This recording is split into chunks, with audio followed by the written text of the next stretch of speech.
Hello, human animal earthlings. It's great to have you joining us on Radio Free Georgia's In Tune to Nature program. I'm host Carrie Freeman, coming to you from Atlanta in late January of 2026.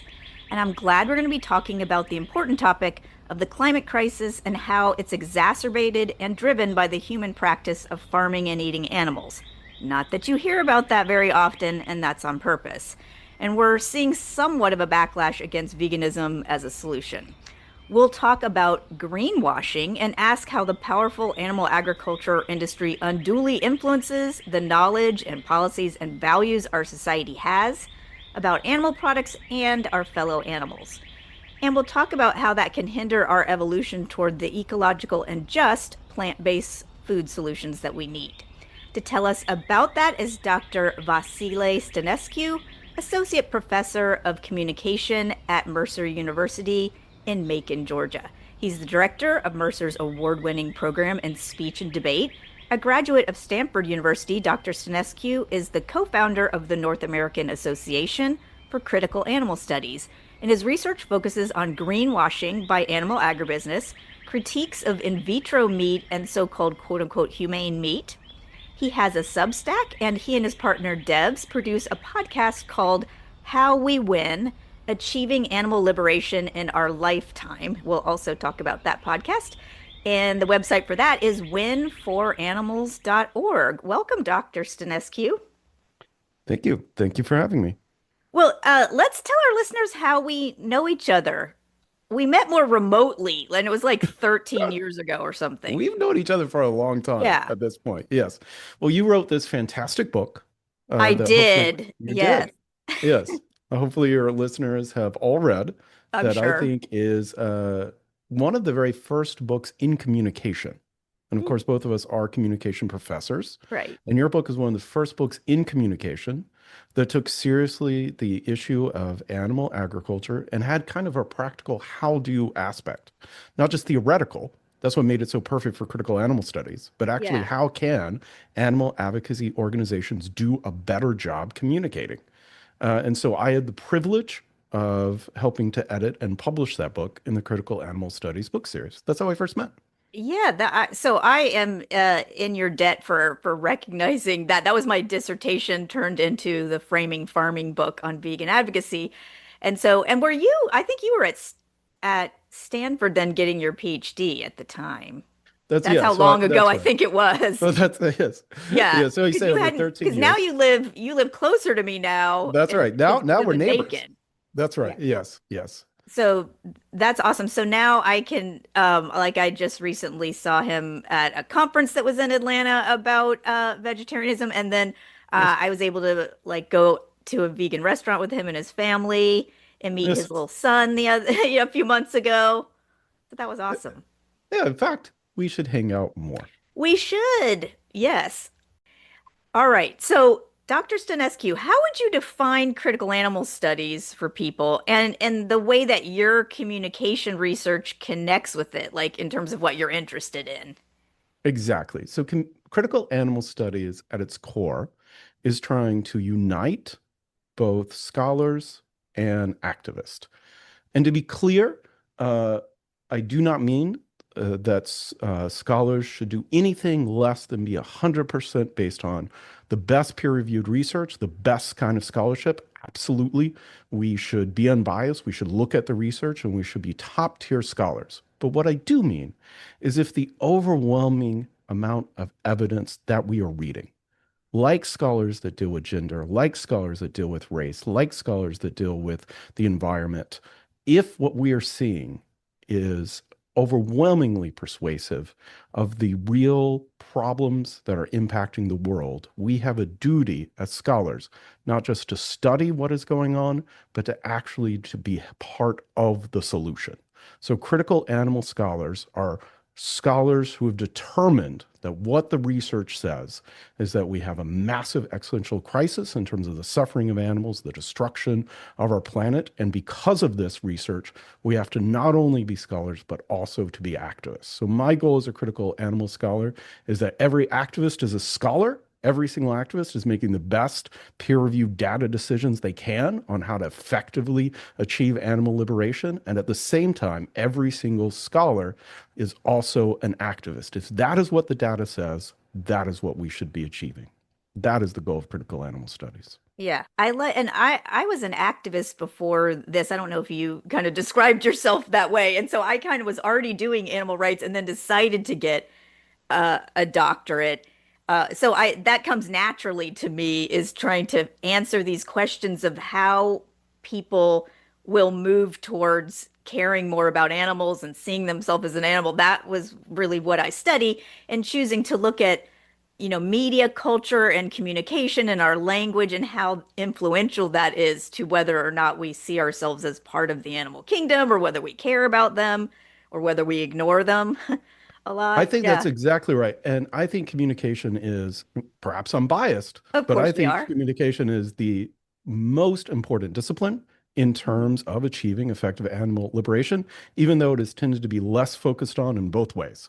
So, both the field of communication has Mhm. tended to focus less on animals than many Yes. other fields. Yes. And at the same time, scholars tend to focus less on the insights that we have from communication. But that doesn't really make sense. If our Yeah. goal is to try to communicate, look, I teach classes.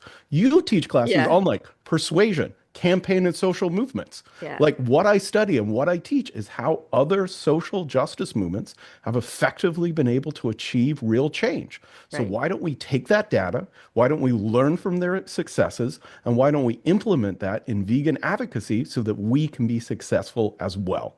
Yeah. So what I do in terms of communication is two parts. I expose what the other side is doing. That's what we're going to talk about today. The sort of rhetorical communicative tricks that they're using to trick people, to trick policymakers, the sort of bad communication, Yeah. evil, industry funded communication, as I tell my students, defense against the dark arts. And at the Mhm. other thing side that I do, which you also do, is work with animal rights groups to try to help them understand what the data suggests is the more effective way to communicate so that we can achieve the most good in the quickest amount of time. Yeah, I love how you put that. And also, since you were mentioning other movements, that critical animal studies is also a total liberation of species movement. So we are in solidarity with human justice and earth advocacy and everything too. So it brings in a lot. So as we build off the knowledge that we've gained through the civil rights movement and the women's rights movement, the gay rights movement, and the environmental movement, it's be in the workers' rights movement. It's because we are part of it. We like to see ourselves as That part is of it. Yeah. exactly right. So right. So we are not single issue. Yeah, Right. We are for the liberation of all animals, including humans, because humans are animals. that's And right. so our fundamental goal is animals, but that doesn't leave anyone out. Yeah. And so instead of, as some advocates, I think wrongly, incorrectly say, okay, we're only going to focus on non-human animals and we're going to ignore all of this other suffering, that is not what we believe. We believe in being in solidarity with other social justice movements to make liberation the basis for everyone. So helping other social justice movements realize Yeah. that they also need to include animals, which doesn't happen. That is part of that solidarity. But Yeah. at the same time, realizing that many of the things they are fighting for, many of their wins would also be wins for us. A living wage for a worker is going to help factory farms go out of business quicker. Yeah. Any sort of effective climate, which was what we're going to talk about today, policy that is at all honest, will have to decrease methane emissions, will have to decrease the amount of animal agriculture, will have to live to wins for us. So how can we come together, both as animal advocates coming together and as social justice movements with other social justice movements coming together to achieve true radical liberation? And that's what our own research says. When we look at other social justice Yeah. movements, what we see is that they worked with other people to achieve those wins.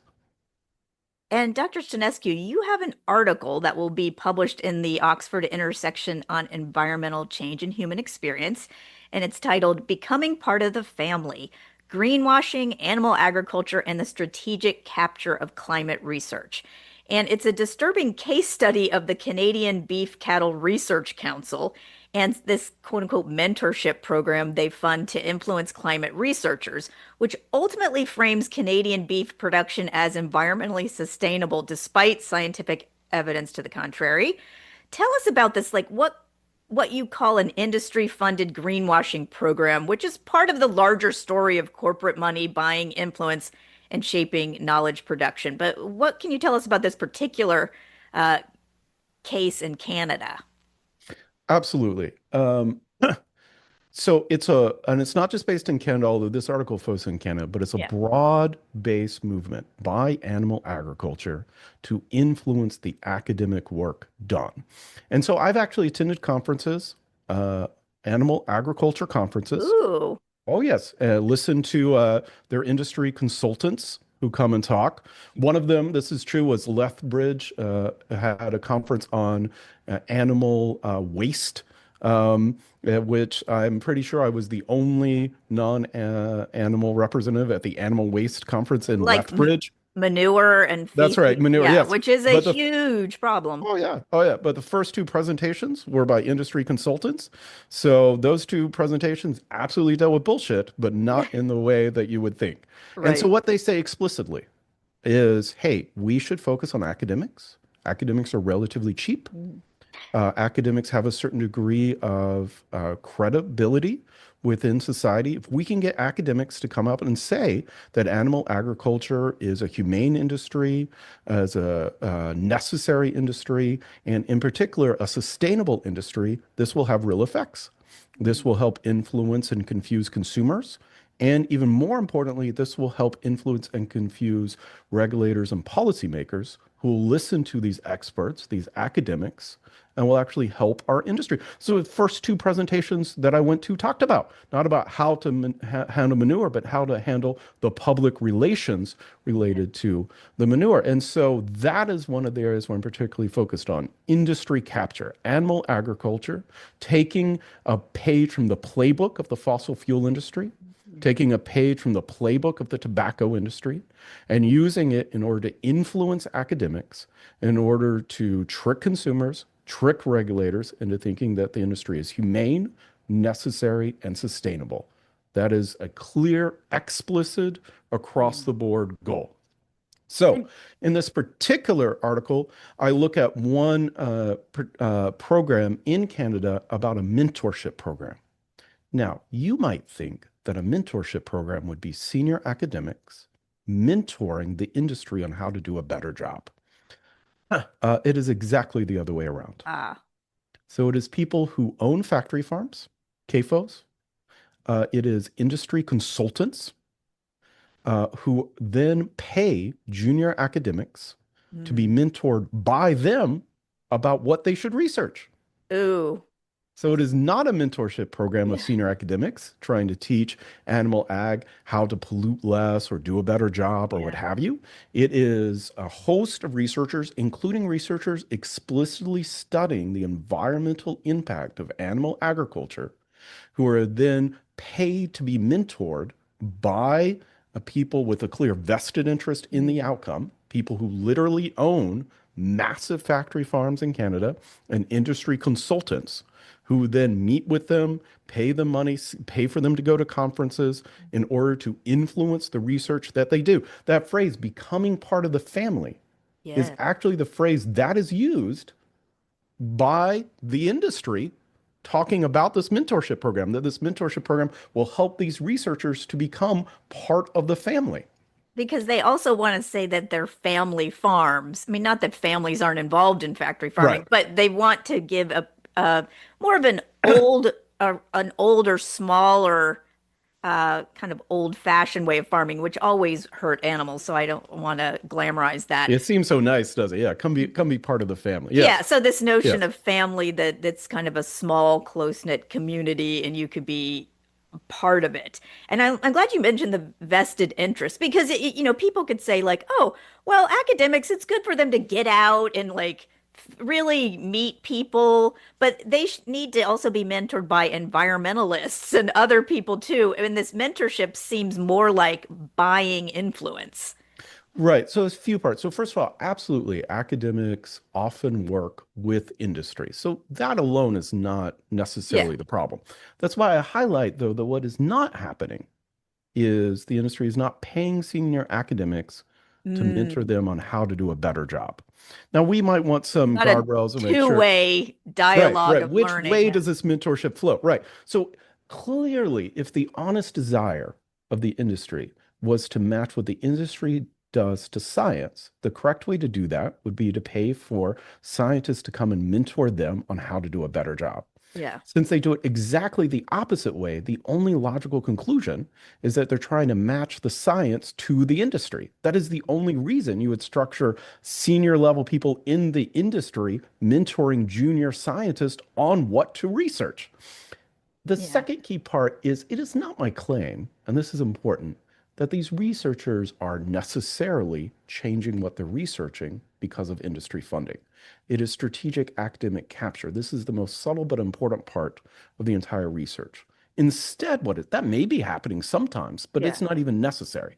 Instead, what is happening is they're finding researchers who are doing research that seems sympathetic to the industry or could potentially be Mm. sympathetic to the industry, and then giving those researchers funding and access and letters and support Mm. and connection in the highly competitive job market. So that research is promoted so that and they even say this explicitly, so that they will be winners versus other people Mhm. who end up being losers.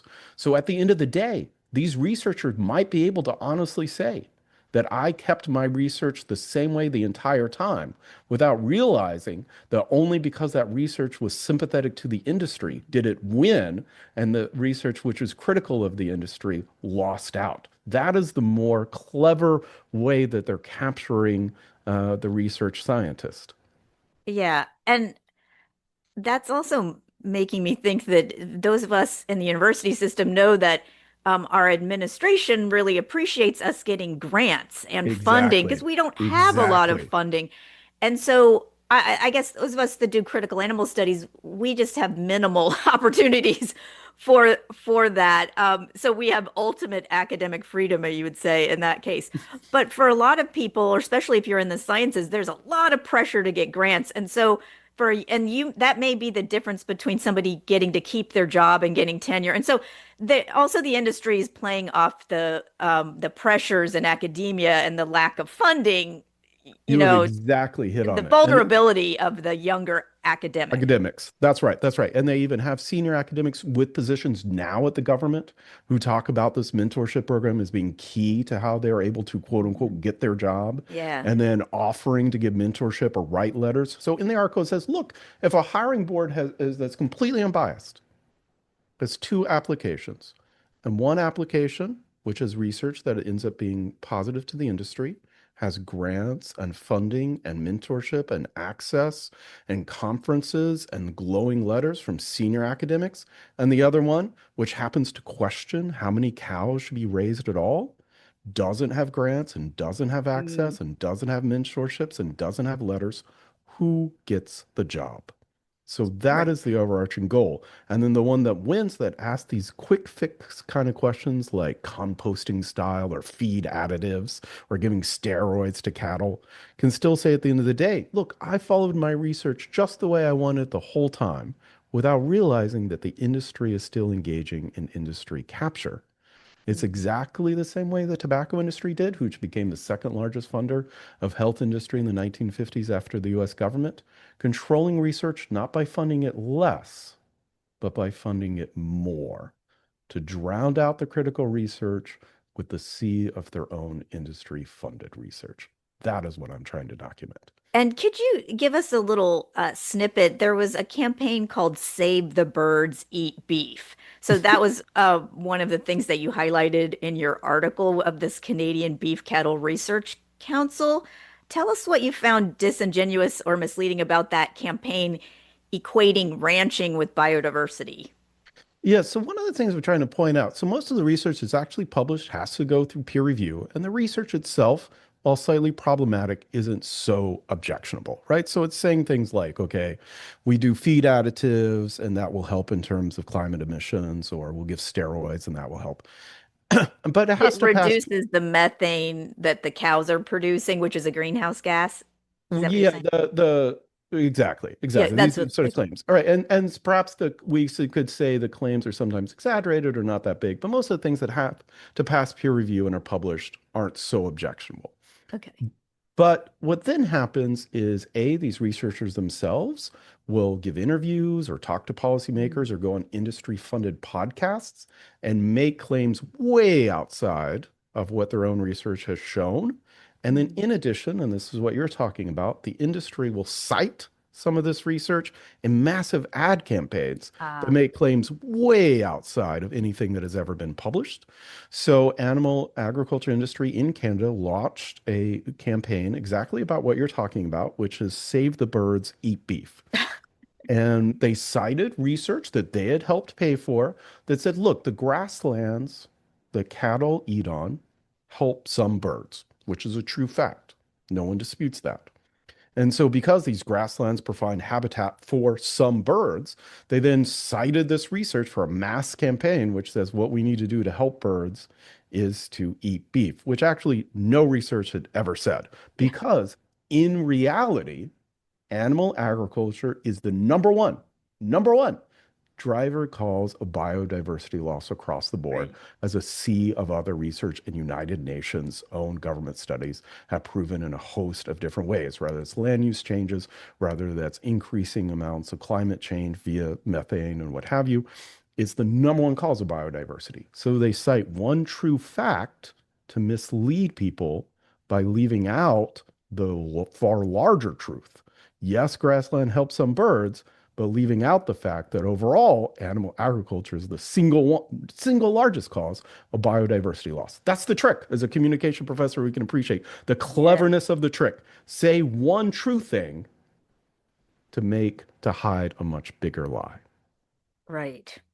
And there seems to be a misguided assumption by some researchers and news media and sometimes environmental campaigns, and I've noticed this in my own research, that our growing human population needs to get protein from animals, or we want to get protein from animals, so that we all must accept factory farming and factory fishing as a given, and then just try to mitigate all the many environmental problems they cause.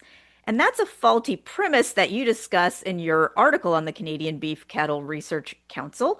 Tell us about how this misguided assumption that we should keep farming animals, how that shifts the climate research questions and solutions in the wrong direction.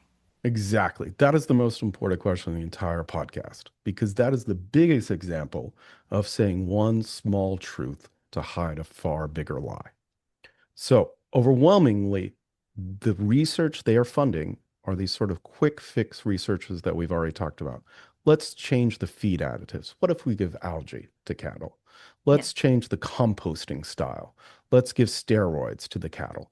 And in particular, what they want to highlight is that per kilogram or per pound, the rate of emissions from animal agriculture has gone down, which is true. It has. Yeah. Since the 1980s, per kilogram, it's gone down by like 15%. But that one true fact hides the far larger truth that total emissions just keep going Mm. up. Because for every small tech fix they use, it is more than offset because they just keep raising more Yeah. animals. The industry expands and the human Expanding. population expands. We look, when I started this research, when you started this research, we raised and killed approximately 55 billion land animals each and every year. That excludes the aquatics, which takes it up to a trillion. That excludes fur production, but just that excludes experimentation. But just in terms of human consumption, it's 55 billion land animals. That number now is closer to 90 billion. Ugh. That's just in the last 13 years, 55 to 90. It is a exponentially doubling industry. So it is irrelevant if there are small decreases in the amounts of emissions, if they are always more than offset by an increase in the total number of animals raised and killed each and every year. That is the trick.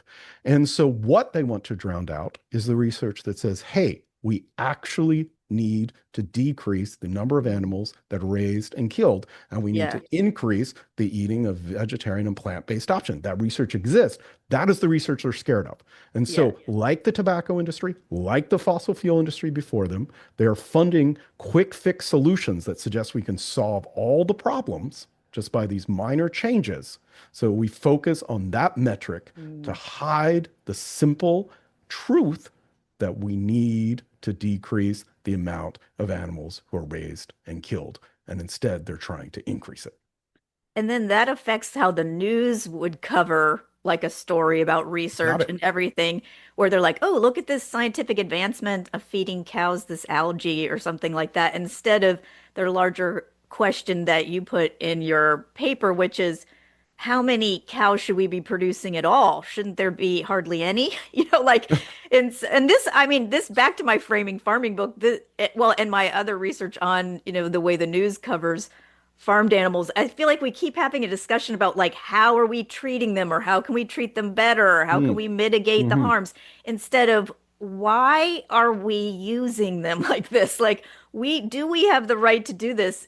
Is this like too harmful? Shouldn't we stop doing this? That's the discussion I want to have. But it's like this research that you're talking about that's being influenced by the cattle industry keeps us from having those larger questions of whether the cattle industry should exist at all. And that's the Exactly. questions you and I are trying Exactly. to have that almost no one else is having. You just hit the nail Yeah. on that. And remember, it's the same as the tobacco industry, which was happy to fund all kinds of research on like better cigarettes, Mm. less carcinogenic cigarettes, as long as we don't question rather we have smoking at all, or the fossil fuel industry that had all kinds of research on clean coal or these sorts of things, or BP, that's British Petroleum, literally had solar panels on their pumps, their gas pumps at one point, you know, which is the Irony. most perfect example of greenwashing I've ever heard Yeah. of, to question. So we don't question, do we need a fossil fuel industry at all? So this is the same trick. What are small fixes?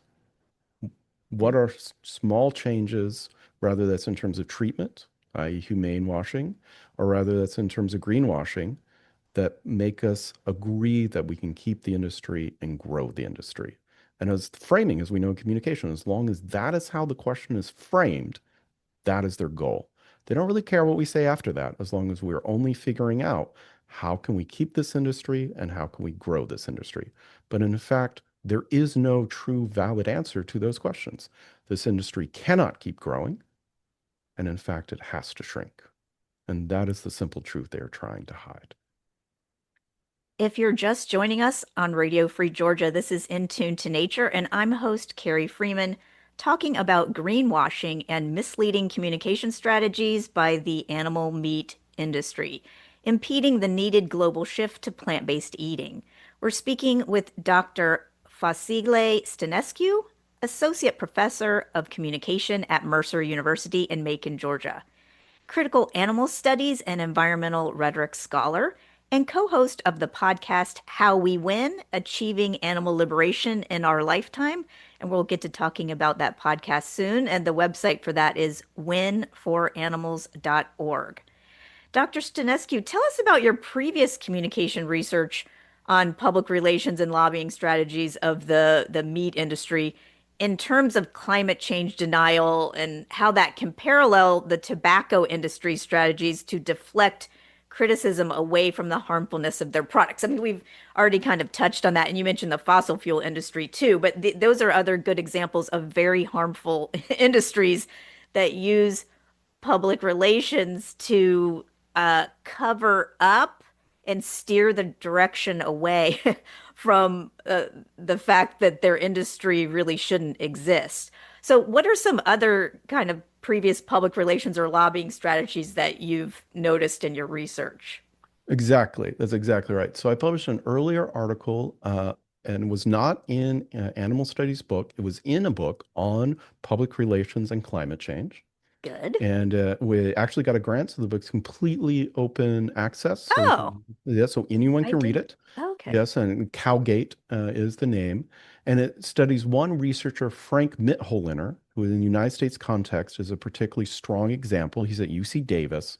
He does not have a degree in climate science whatsoever. He's an animal ag. He does have this very good German accent, so he seems like a academic, It an sounds impressive very academic. Yes. classically scholarly in a biased sense. Yeah. Exactly right. Exactly. He performs professor well, and he receives large funding from animal agriculture. He publishes in their journals, so like in their trade journals. He attends their conferences. He receives awards from their conferences for helping, and the awards specifically cite him for helping to help prevent regulation. Um, and he accepts these Regulation, which awards. I like to call protection. Yeah. Yeah. Can you imagine if there was someone studying the fossil fuel industry who went to a conference paid for by the fossil fuel industry and accepted an award from them for preventing regulation? But he does. I think And Trump is going to give himself one of those awards. Yeah. yeah, he might have to give it to Trump afterwards, like Yeah. the Nobel Peace He Prize. can give it to himself. Yeah. And so here's one of the things that he did. The United Nations came out with a report, Livestock Long Shadow. Many of your listeners might be familiar with it. In this report, they had one sentence which said, hey, the emissions from animal agriculture are worse than the emissions from transportation. It Mm. was one sentence and was included purely for the purpose of comparison, so people could understand how big the problem was. But this one sentence really got traction with the media, and lots of people ran with it. So Frank Mitholiner published an article that said, hey, this report is untrue, has been debunked, not because it miscounted the emissions from animal agriculture, but only because it underaccounted the emissions from transportation. And what he said is the emissions from animal agriculture, they did a full life cycle analysis, so not just the direct emissions, so not just the birth and flatulence from the cattle, but all of the emissions that went in transportation, creation, livestock changes. And so they did a life cycle analysis for animal agriculture, but they only looked at the direct emissions from transportation. And if you do a full life cycle analysis from transportation, so not just the stuff coming out of the tailpipe, but all the emissions that go into like making the cars. Yes. Transportation is still larger than animal agriculture. And so he seized on one small mistake that can be fixed this way. Animal agriculture makes more emissions than the direct emissions from transportation combined. That is the only change that was necessary. But he Yeah. found one small error of a large report, a government report, and then went on a media tour telling everyone Mm. that it had been debunked. So that is straight from the playbook of what the fossil fuel industry has done over and over again to stop action. Find Yeah. one error, no matter how small, and then go on a media tour to explain to everyone that this report has been debunked. You just And have to sow doubt, there you which is go. yeah, about everything. So that, because if things are muddy or we still need more research or something, then nobody has to do anything. Right. It's still a debate. Who knows? Yeah. And here what really stands out. He went to a conference in Las Vegas for animal agriculture. And he told them, he said, hey, look, he said this. He said, hey, look, here is a report from McLean's, which is a periodical in Canada, saying we really need to do something about animal agriculture because of the effects on the environment. The new eco enemy, meat, the new eco enemy, Yeah. with a pun on meat. And then he said, he brought up a new slide. He said, and here's the article after they talked to me. And the article recants the other one and says, don't worry, the earlier report has been debunked. And so he goes to the industry and tells them directly, here is my value. Here is what they said before, Mm. and here's what they say after. And that's actually what started. I saw that and I Yeah. realized, wait, we as activists and as scholars have to focus on this industry capture because he's proving in real time what can be achieved. There was a moment Yeah. after Livestock's Long Shadow came out. I remember it when it was like, hey, we're really going to do something about this. Meat-free Mondays. And I have concerns about meat-free Mondays, but still at a policy level, we're really going to do Moving in something the about right this. direction. Correction. That's right. And And that and was then 2006 or something when that came out, right? and there was this like Yeah. and then suddenly it stopped. And it didn't Mm. stop just on its own. It Right. stopped because the industry got scared and because they funded things like this to confuse the public, to confuse journalists, to Mm. confuse regulators, and to say, look, it's in doubt. We don't know. Reports have been debunked. Who can tell? And that is why we haven't seen these policy changes that were about to happen And actually I come think to it's fruition. also it's hard to change what people eat, Mm, and because of their habits and what they like. And so I think most politicians don't really want to get involved in changing making recommendations for people to eat less of something, or you could see it as eating more of plant-based foods instead of just seeing it But it's as also things like banning advertising. And we see this in other countries where they're like, yeah. we're going to ban all meat advertising, which is parallel to like the banning of cigarette advertising. You're Yeah. not directly changing what people are eating, but that is something the industry is very scared of. Yeah. Any kind of warning label, any kind of carbon counting label that's put on, which we Yes. also, that doesn't directly change what anyone eat. And the industry is terrified of all of these. Because they get put in a category with like a toxic product.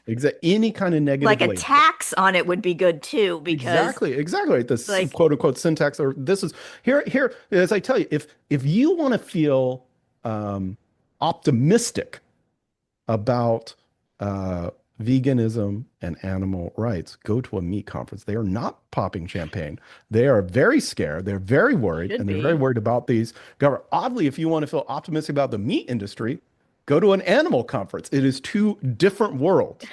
Where ironically, confusingly, the animal rights groups are the ones that are like bemoaning, oh, we can't ever change anything. Meat is forever. We're just losing everywhere. The meat conferences are the ones like they're coming for us. Look, at any point, these regulatory, we're trying to put out fires.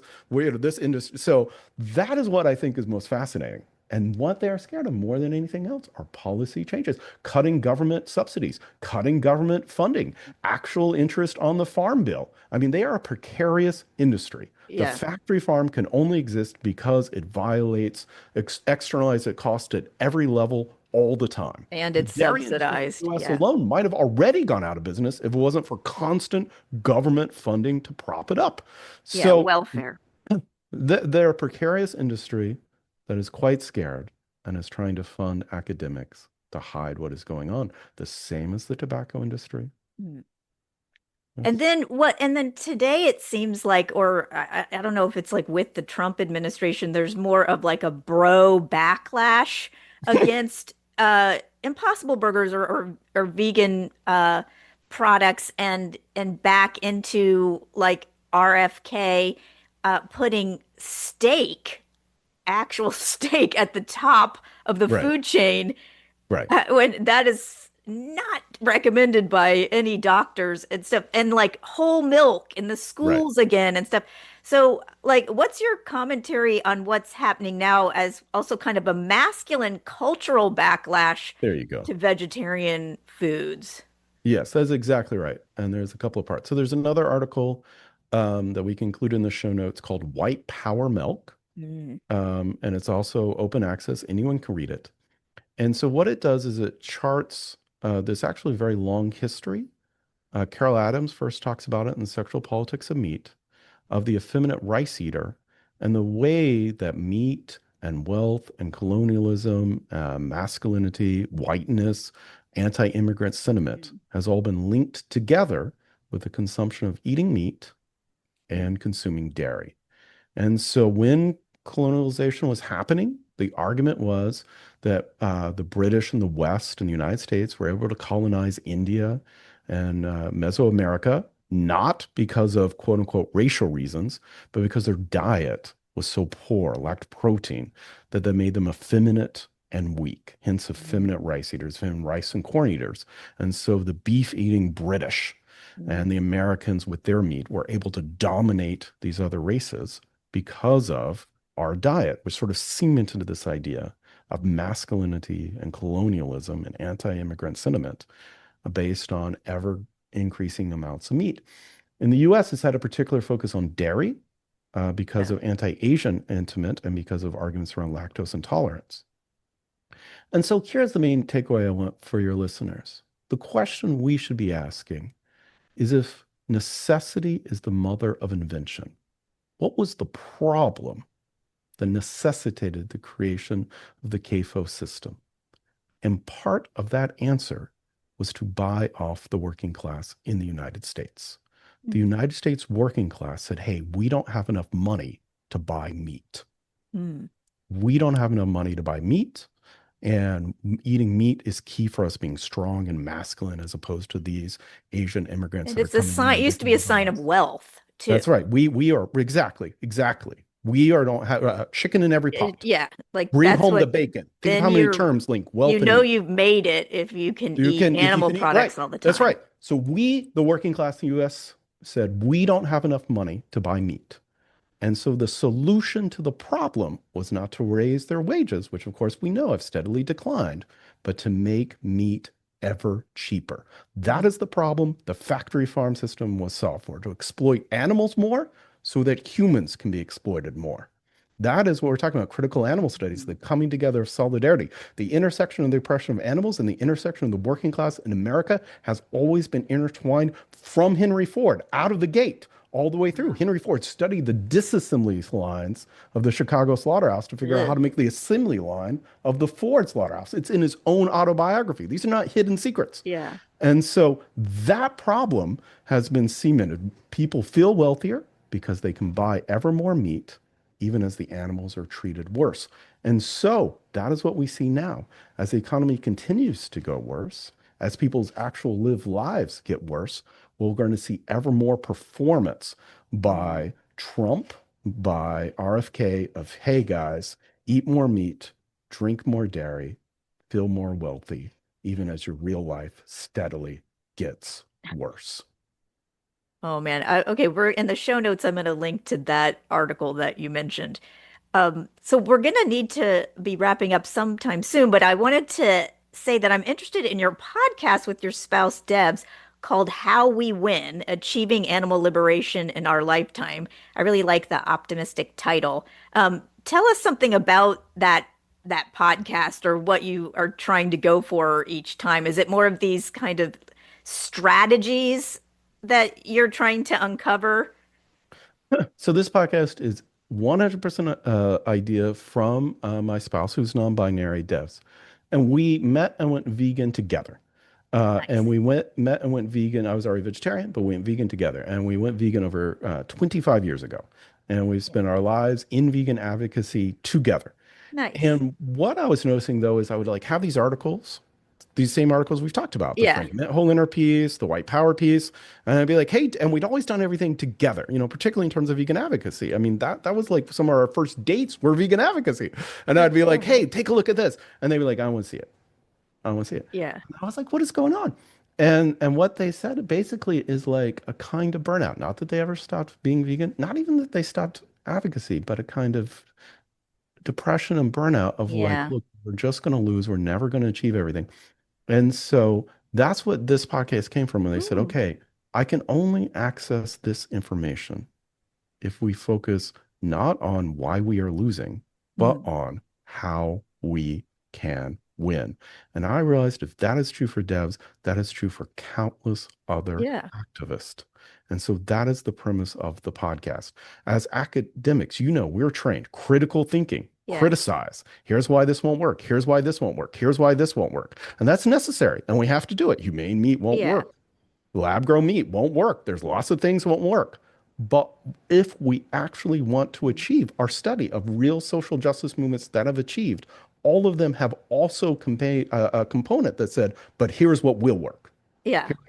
Here's how we can win. And so that is the focus. I have a friend, he's my closest friend, one of my closest friends at Mercer University, 70 years old, African American professor who wears a full suit every day. Because when he first started at Mercer, the cops would come. Oh, And what he told me, we've had lots of deep conversations about the civil rights movement, about how bad it really was and how we don't really understand, like on the buses. But what he said is the hardest part was believing we could win. mm. That is the goal of the podcast. Yeah. I love that. I definitely need to listen to that more because I do get depressed myself. And being an activist is all about hope, or else you're not going to bother. Yeah, you can make changes in your own life, but if you're actually going to advocate for something, it's and try to get more people on the board, it's because you think you are going to make a difference. And that's what we do as teachers and researchers. So I definitely really appreciate that. And I try in my articles not only to critique what the issues are and what the Mm. problems are, which is very easy for us to do as academics or anyone to do.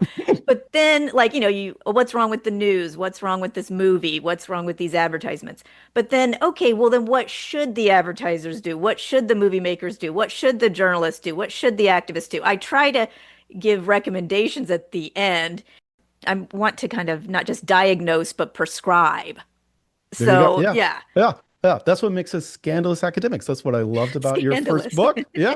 That's what I loved about your first article. It is easy to critique. Yeah, It is scary and threatening and vulnerable as an academic to suggest.